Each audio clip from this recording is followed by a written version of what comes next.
All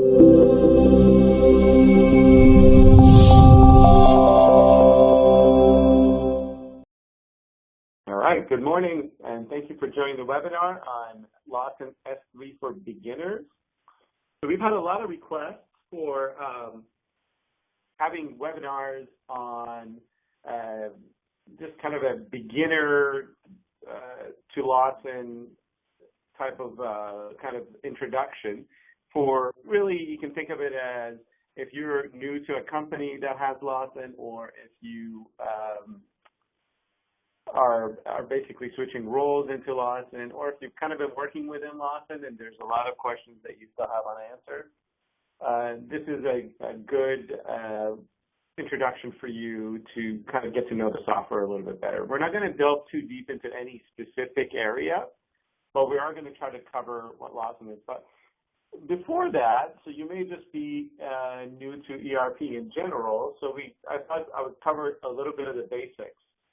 So Lawson is an ERP application. So what is that? It's an enterprise resource planning application so businesses basically buy software like this to manage kind of the day-to-day operation of the business of the organization and automate all of their back office functions and related technologies. So and Lawson's just another one of those applications. And you'll hear the term Lawson, or the name Lawson, and you'll also hear the name Infor quite a bit.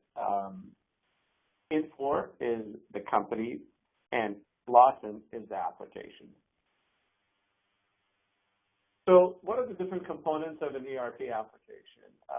You have basically the 5 tenets of most ERP applications out there, which in no particular order start with financial management, customer relationship management, human resource management, manufacturing and resource planning, and then supply chain management. So within each one of those, there's quite a bit of information, but that's kind of the general all the different ERPs have at least one or more of these different suites within them.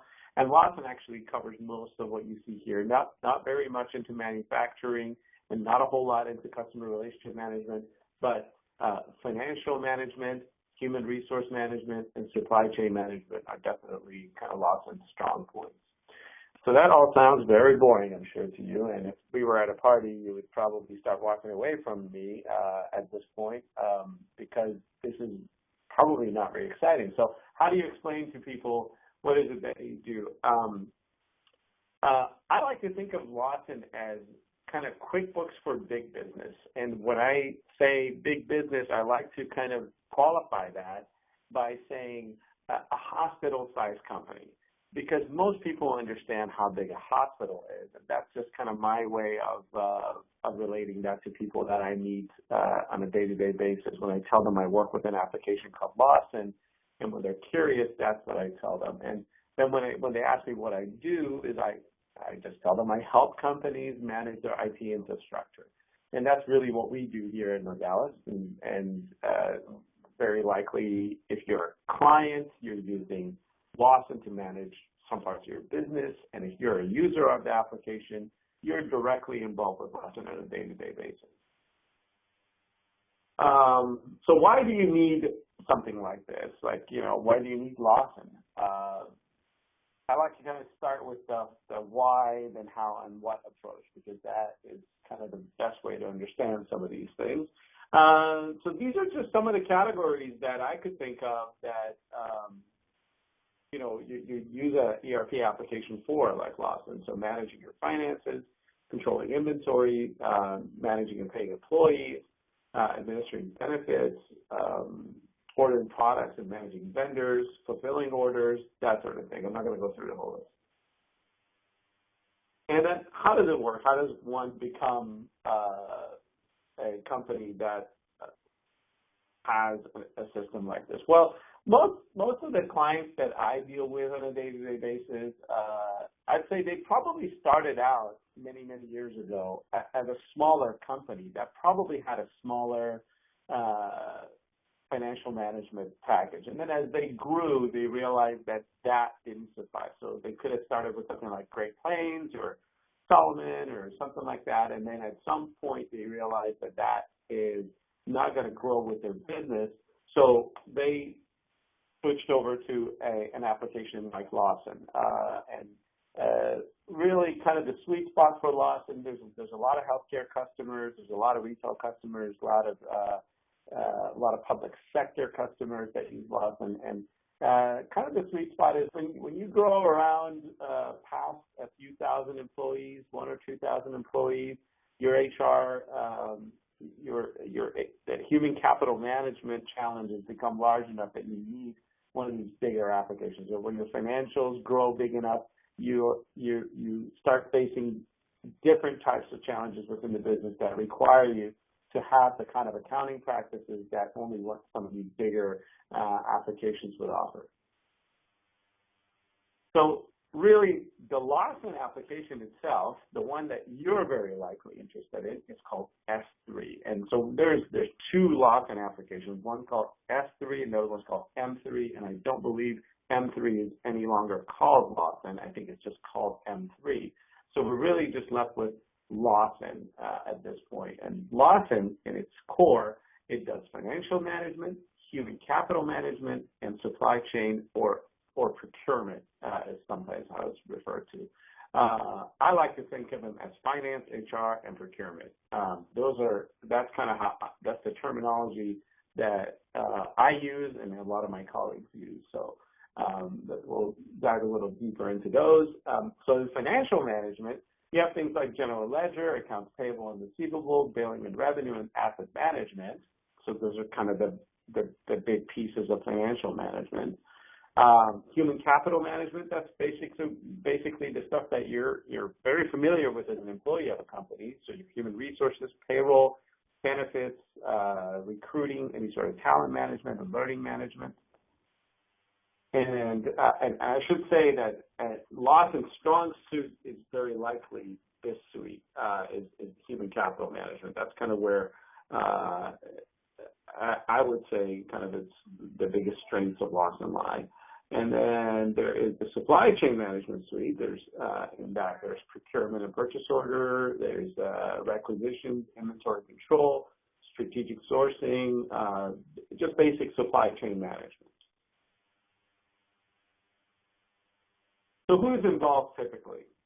Well, from the client side, it's kind of the management of the company, right? So your C-level executives are the people who end up deciding that something like Lawson is necessary, and they go out and probably look at several different applications, and at some point they choose one of the applications based on several things. It could be based on internal requirements and business practices, based on whether maybe they're a public company or they're not, depending on the industry. It could be price is a lot of times a big differentiator between different applications, and size really matters. So you want to pick an application that's kind of the right size, and Lawson fits the size of obviously their client base that's on there right now. So really from an involvement of who's involved in kind of like when you purchase an application like this on the client side, it's kind of the C-level executives and some of the business users that really understand the business well. And then obviously Infor is involved, right? Infor basically have the client, the software vendor, you have the integration partner, and then lately there's been a couple of two other facets to this. So there's hosting partners now, because Lawson's now a cloud application, and there's two flavors of that cloud, by the way. And there's partners out there that do hosting of the application, and then there's managed services partners. We're one of the managed services shops, and what those guys do basically, what we do in the managed services capacity is you hold on to the application, you have it hosted maybe at your own building, but we act as the IT staff managing Lawson. That's kind of the basic breakdown of who is involved other than the client and the software vendor. So here at your company, let's take a look at kind of who touches Lawson on a daily basis. Okay, so there's two sides to this. There's the IT side and the business side. On the business side, you have the super user, and sometimes that's called a subject matter expert. That SME is what we call that person. And this person, he or she knows the application inside out in the suite that he or she is working in. So that could be, you're talking about maybe a finance manager or a payroll manager that really understands the application, and that's what they deal with probably most of their day. Then there's the user. So this is someone within kind of the periphery of that super user who uses the application on a daily basis and maybe is not a super user, meaning maybe they don't know the inside out of the application, but they know the pieces that they work with every day. They know those really well. So that could be like a payroll clerk or a finance clerk, or maybe an AP clerk who processes documents on a daily basis and things like that, and maybe they just deal with a very small subset of the application. Then you've got the self-service users, and these are basically, you can think of them as just about anyone in the company. So, for example, the employee self-service user is all the employees in the company, and if you're an employee of a company that has lots of HR implemented, and you have employee self-service, you very likely log into the Lawson portal, use the service portal, and maybe use it to enroll in your benefits or change your address or whatnot. Then there's the IT side of the house. There's usually kind of a desktop support role, and that person can help you log into Lawson, and maybe there's some very basic problems with your Lawson access and whatnot that can help you. There's the application analyst. Now, this is the person that knows Lawson quite well. They understand the application really well, and they also have some IT skills. So they can not only help you with some issues you may have within Lawson, but they can also help with projects you guys run in-house, and you probably know who that is within your organization. They have a lot of face time with users usually, and they understand the business and they understand the IT side of things. Then there's the developers. That's a person that as a user you may not get to see every day, but he or she helps develop more custom applications within Lawson, and you may or may not have that role within your organization. Then there's your DBA. You probably do have someone in that capacity. This is kind of the grumpy guy that lives in the basement most of the time, and he is handling just the data within the database, and his job is really kind of handling just kind of the database and managing that and making sure things are up in performance. And I kind of forgot somebody actually. Alongside the DBA and between the developer and the DBA, there's a systems administrator. Too bad I forgot to put him on this slide. When I upload it, I will. So he is really kind of the guy in charge of making sure Lawson continues to run every day, and he interfaces with the DBA quite a bit and with the developers quite a bit and with the applications analysts. So Lawson itself, you can think of Lawson, and this isn't entirely accurate, okay? So this is, again, a course for beginners, so I'm trying to kind of stay at a 10,000-foot level. Lawson is really kind of, you can think of it as 3 separate layers of an application. There's that presentation layer. That's where the screens and reports are, and that's where, as a user, you're going to be spending your time interacting with the application. There's the technology layer. So that's all the stuff that's actually installed on a server somewhere in a server room, and that runs all the kind of the business logic and things like that interact with the screens and the database in the back end.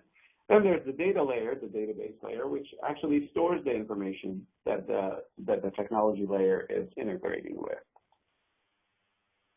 So in those very layers that we just talked about, you've got, your super user, your users, and your self-service users are all in the application layer. They don't ever get down below that technology or database level.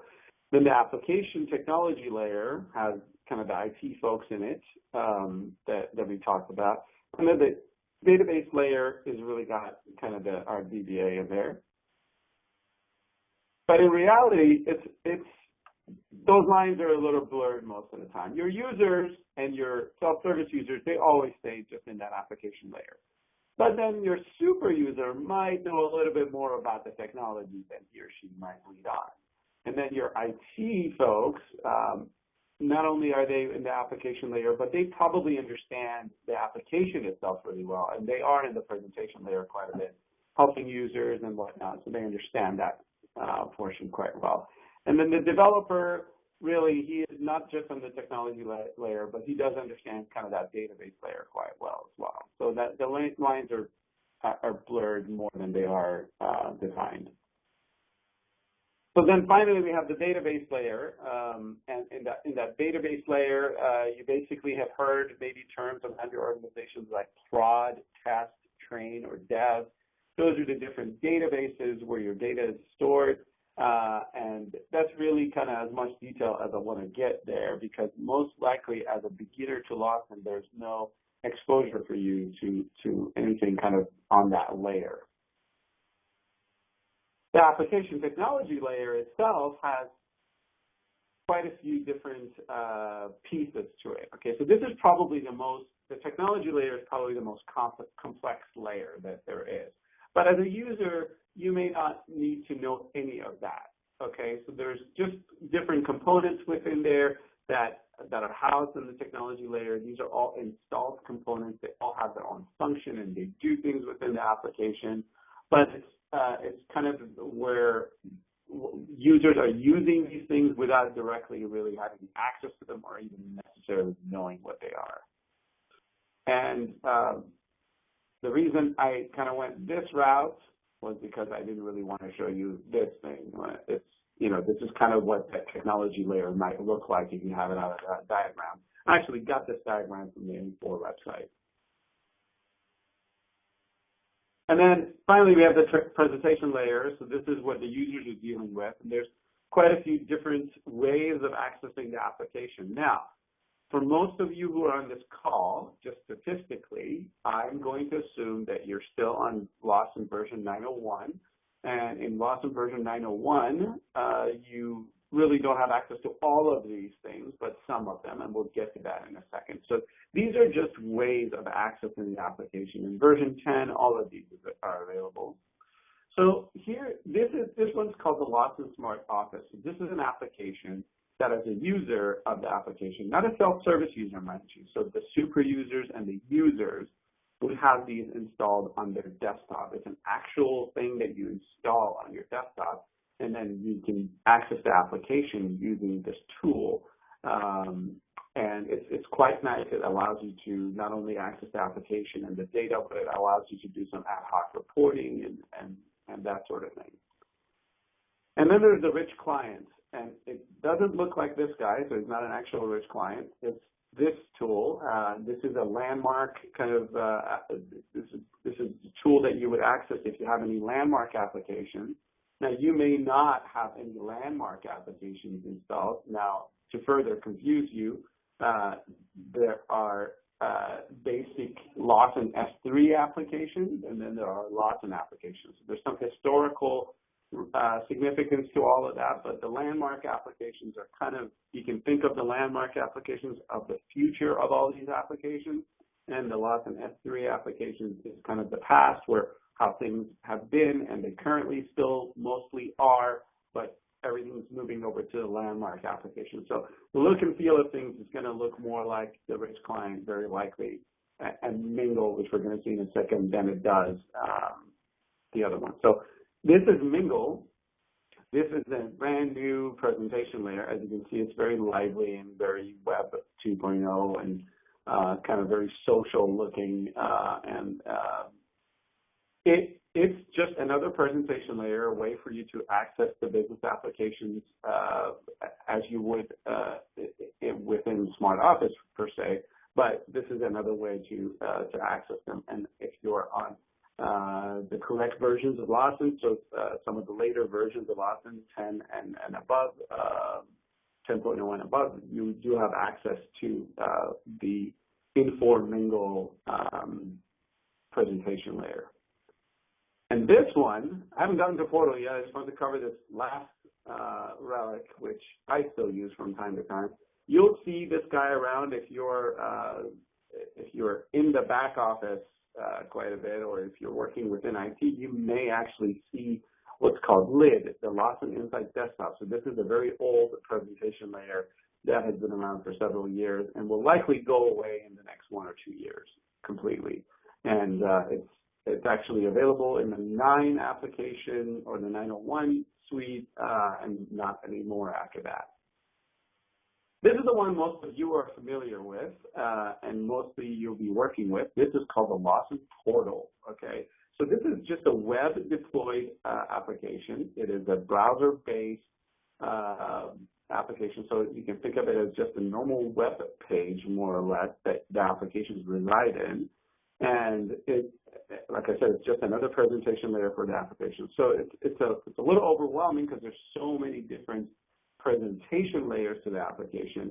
But this is by far the most popular one within the user base still because it's kind of been around for a while, and most clients who have not yet upgraded are still working with the Lawson Portal. You'll access the Lawson Portal from a regular browser, but very likely you can only access it from the Internet Explorer browser, simply because up to very recent versions, other browsers were not compatible. So in your organization, the likelihood is that you're going to use Internet Explorer and you're going to direct your browser to the Lawson Portal for the instance of the data or the instance of the application that's installed on site at your company. This is kind of the login screen that you will see when you're trying to log into Lawson. So, and if you have been set up as a user within the Lawson application, then your username password, again, so it's 9 out of 10 times is the same username and password that you would use to log into your Windows machine or your email at work. So it should be the same as your enterprise-wide username password. It depends if you're a Windows or a Unix client. It depends whether or not you've implemented a certain paradigm of authentication or not within the organization, but most of you, that's how you would log into Lawson. And when you log in to Lawson, you're going to see the portal application that I showed you earlier, and it's going to allow you access to only the items that you have been assigned because of a tool called, or because of an application really called Lawson Security. So Lawson Security limits your access to just the things that you're supposed to have access to. So what do you have access to? It depends on your role, right? So if you're an AP clerk, for example, you will only have access to the AP screens and maybe a couple of other screens within your realm of duties, right? And the way you get to those screens is you either have a menu on the left that you've kind of saved a lot of bookmarks in, or maybe it just was there when you first logged in, or you're going to use the search box on the top right of your screen if it's available to you to search for the applications that you need within Lawson. So let's talk about that search box. A very important feature of the Lawson Portal and other means of accessing Lawson is kind of this search feature of how you search for things. So you can search for a phrase like employee or garnishments or purchase order or benefits enrollment, and that will trigger a search within the Lawson application that brings back a list of items that are relevant to those search terms, okay? So, for example, employee will likely bring you to a search result that has in it the actual employee screen, the one screen where you would normally go to maintain and update an employee. You can request a specific screen by typing in the call number of that screen. So every screen in Lawson has its own call number. It has usually a two-character system code like HR, PO, AP, or IC, like for inventory control. There's several system codes within the system. and then followed by a 2 or 3 digit number, okay? And that's kind of how most users who have been using with Lawson will refer to the application. So if you're new to an organization and you hear people just throwing terms around like HR11, PO20, AP10, don't get scared of that terminology. It's just names for screen, and believe it or not, within just about a couple of weeks of using the application, you will memorize those call numbers as well, because they're the easiest way to refer to the screen. Now, I talked about 2 digits and 3 digits. The 2-digit ones are online screens, and the 3-digit ones are usually reports and batch programs. Okay, so HR211, GL190, PR140, that sort of thing. Those are batch update or report programs. We'll see that in just a second too. On every screen within Lawson, you have some basic functionality that you would expect. You can add records to a screen. Okay, so you might be on a screen like the item master, and you want to add another item. You can fill in the screen and then click add, and that would, if you've got everything worked out right, that would add the record to the screen. You can change or update a record on a screen. So if you bring up a record on a screen, you can inquire on it first, and then once it's there, you can change whatever you want to change, and then click the change button, and that would do that. Delete, as you can imagine, would delete the record from the database completely. And then I want to focus on one called Inquire. That's actually the one you're going to be using most. Okay, so that's kind of this the function that's really required before anything else can happen. So before I can change or delete a record, I have to inquire on it. So there, I basically search for the record that I want, and then I hit the Inquire button, which retrieves the record from the database to my screen. So really, inquiry doesn't hurt or change the record in any way. So you can inquire in a record as many times as you like without worrying about its effects. But it's a very necessary and mandatory thing to do if you want to view or change or update the record in any way. So an inquiry is required before a delete and a change. And add, obviously, is adding a brand new record, so there's no inquiry involved there. And then next and previous are a lot like inquiry, because they do inquire on a record, but they inquire on the next and the previous record. So it's a very intuitive way of kind of going through your records. If you're record number 3, for example, hitting next would take you to record number 4, and hitting previous would have taken you to record number 2. So you can see that same menu bar at the very top of this screen.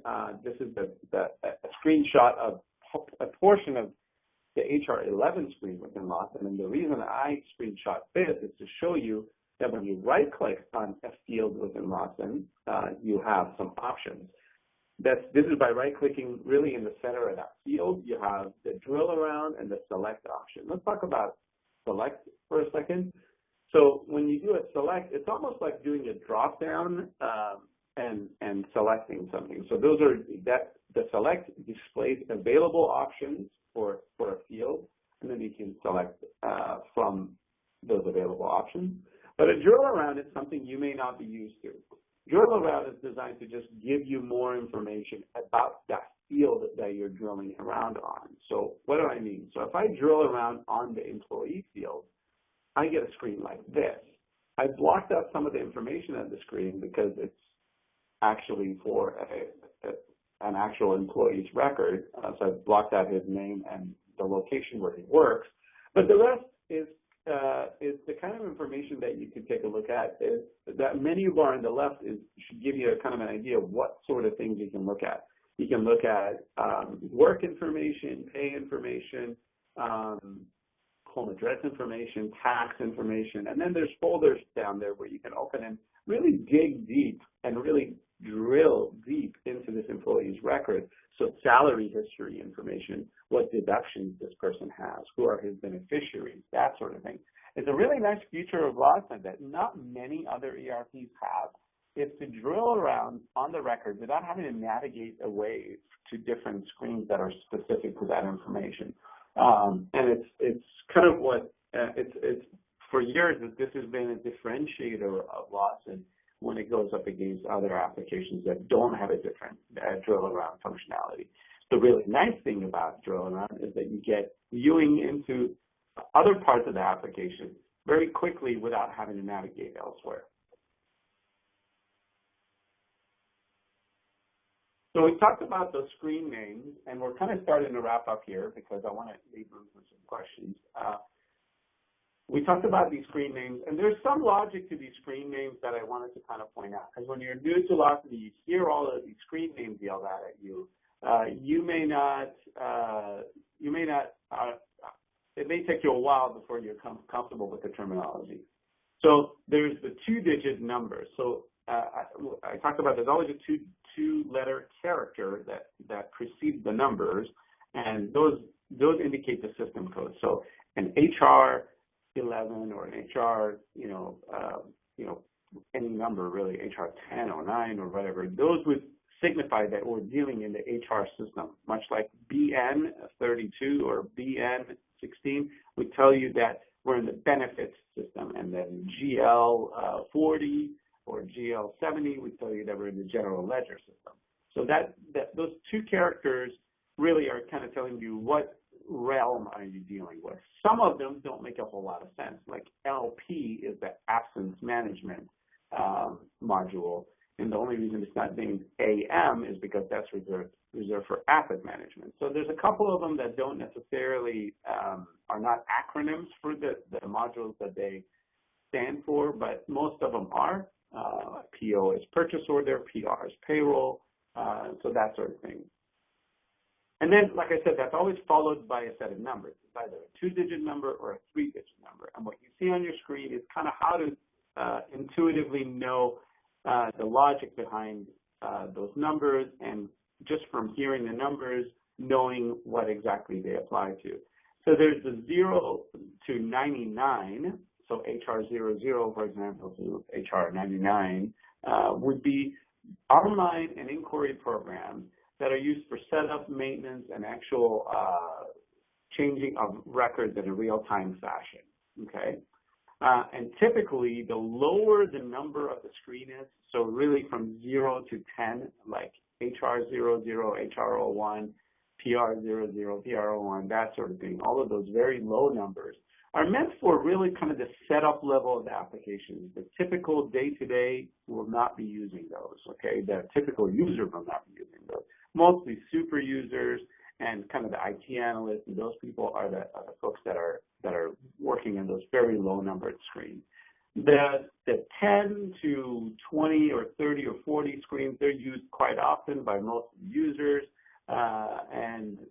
Then usually the higher number two-digit screens are kind of less often used ones, but they're used for adjustments and things like that. But there's not really a whole lot of rhyme and logic when it gets above between 10 and 100. There's kind of an even distribution of probability what that screen might do. But over time, you'll kind of get used to the screens that you're working on, and it'll become very intuitive to you. Then there's 100 to 200. Those are batch update programs. Be very careful if you run these, because these actually change many, many records. Could be thousands, could be a million records, really, all at once. So they update the records with a very specific intent and purpose based on the parameters that you set on those programs when you run them. The 200 to 300, typically there's no harm in running those. They just inquire and pull records back from the database. And then anything above that, typically you're not using, okay? So 300 to 400, there's a special processing, year-end closing, that sort of thing. And the 400 to 900, they're really conversion routines and things like that that are not really used after your implementation. And then 900 and above are very, very special load programs that are really kind of more of an IT task than anything else. So typically, your realm is going to be somewhere between 1 to 300, maybe 1 to 400, depending on your usage of the application. So that, I hope, kind of gives you an idea of the screens that you deal with on a day-to-day with Lawson. But I wanted to cover some of the other components, because you may hear other terms within your organization, and I want you to know what they mean so that you can,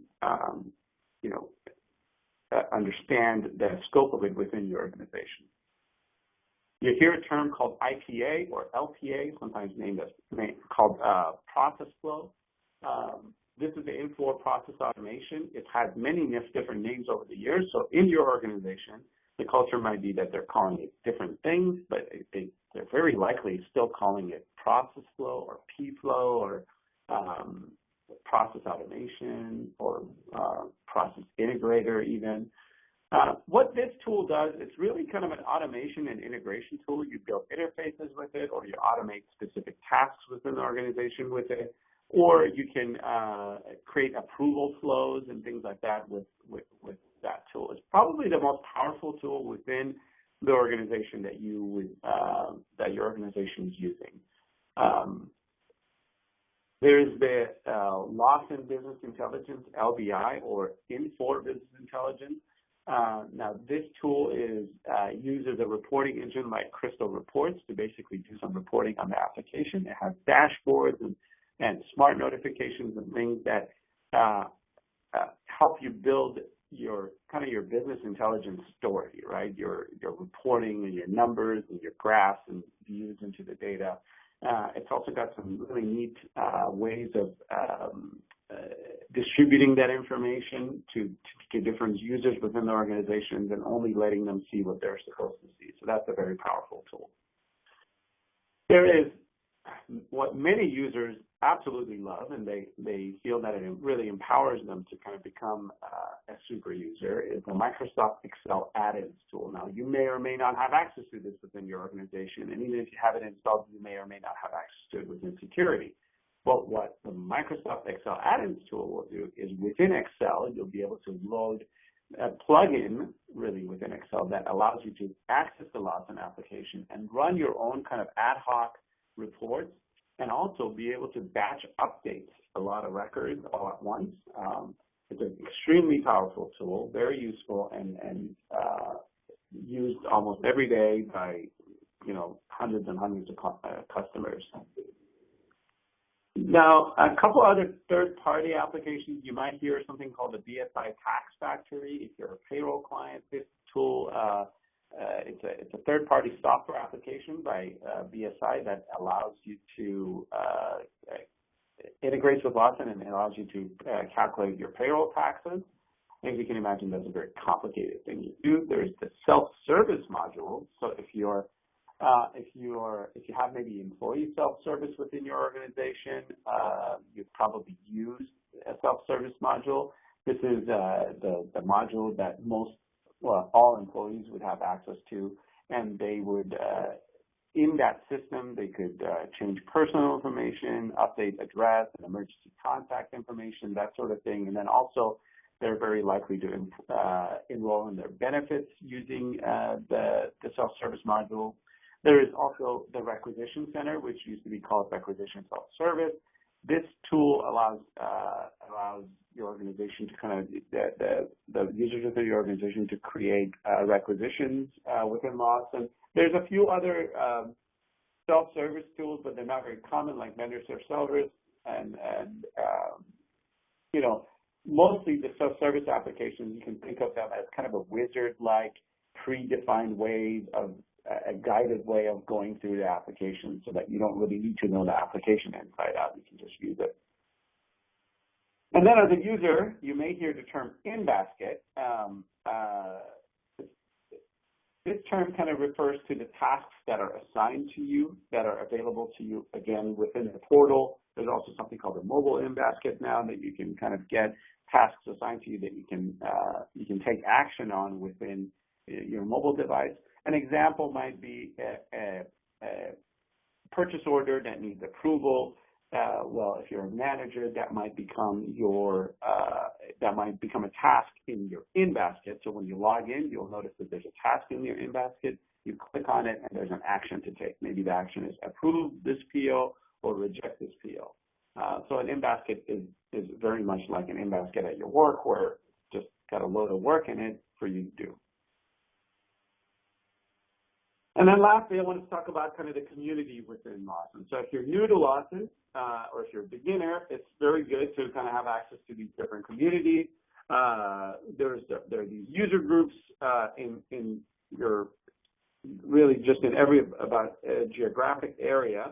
So if you're in the Midwest, there's the MW Live. If you're here where we are in Southern California, there's Southern California, Arizona, and Nevada group called SCAN. And they have meetings, I believe, once a year for most of them.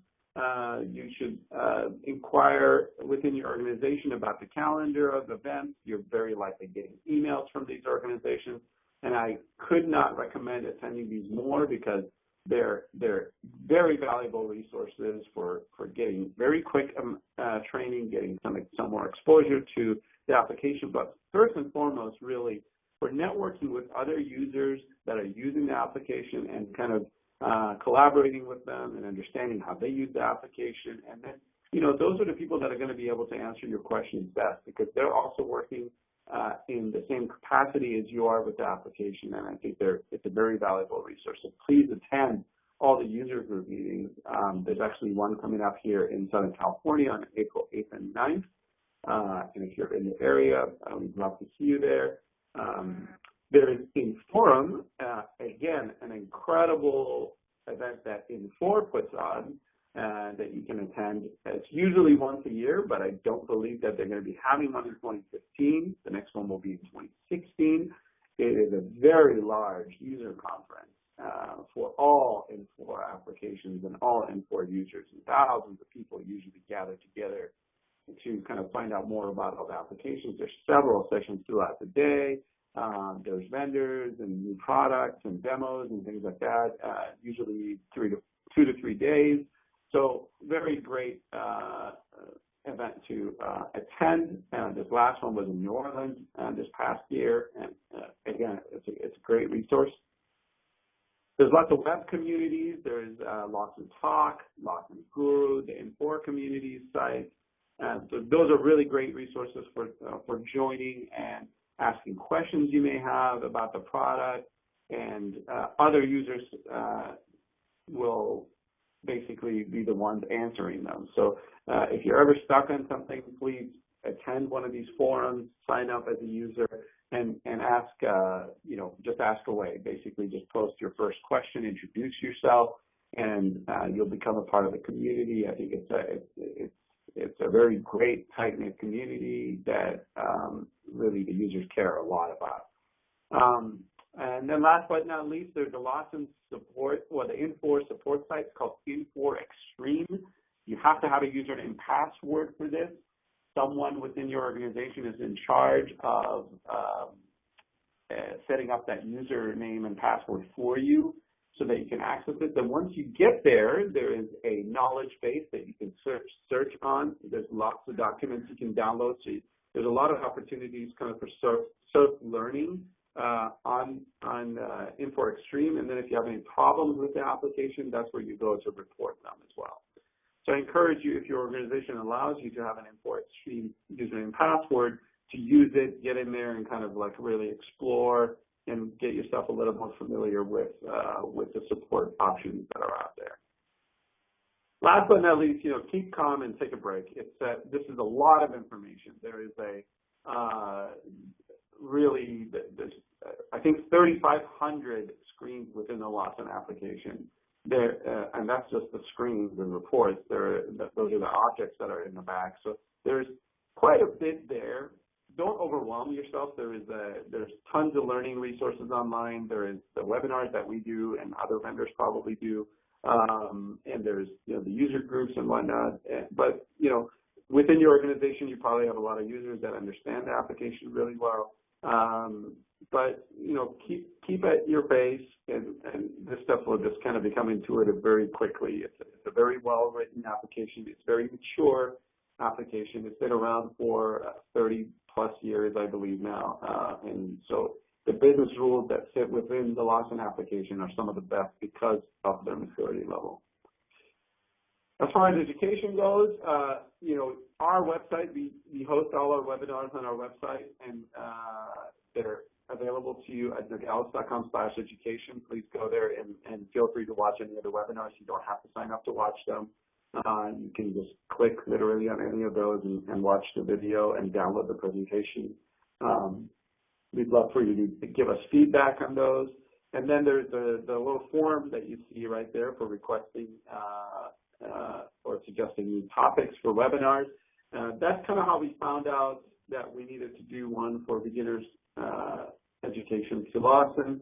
I'm thinking that there's probably yet 1 or 2 webinars left for beginners, and we're kind of working on how to put those together and what kind of content that would be in those. But please go ahead and suggest additional webinars you might think of in different topics within Lawson that you want to hear about. Upcoming events, we have another webinar on March 26th, so that's in a couple of weeks. That is on Upgrade X and hosting Lawson in the cloud. So this is kind of the new way of hosting Lawson. It's a cloud-based version of the application. And what Upgrade X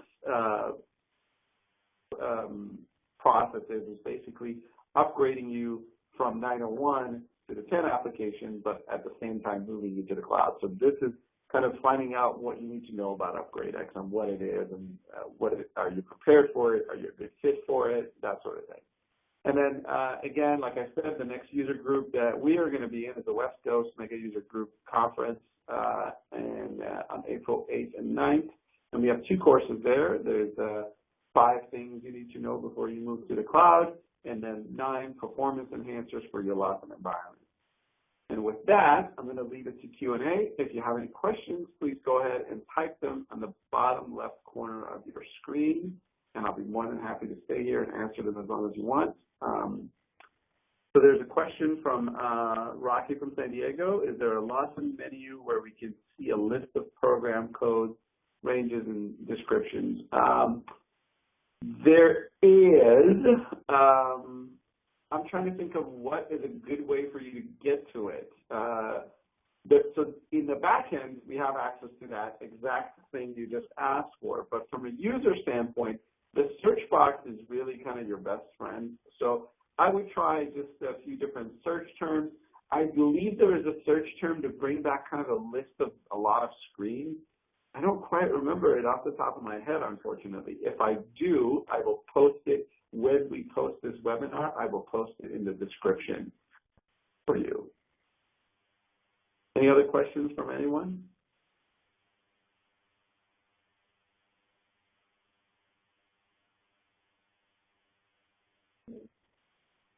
Okay, well, thank you everyone for joining the webinar. I really appreciate you guys being a part of it. I do have one other question.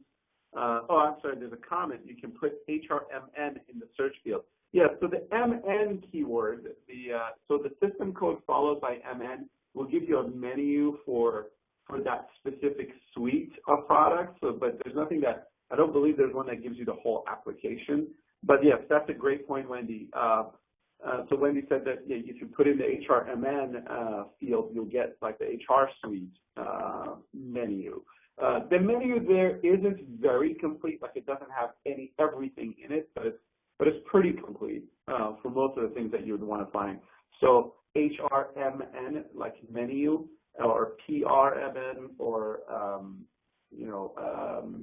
BNMN might be one. I'm not sure. It's not there for every system code.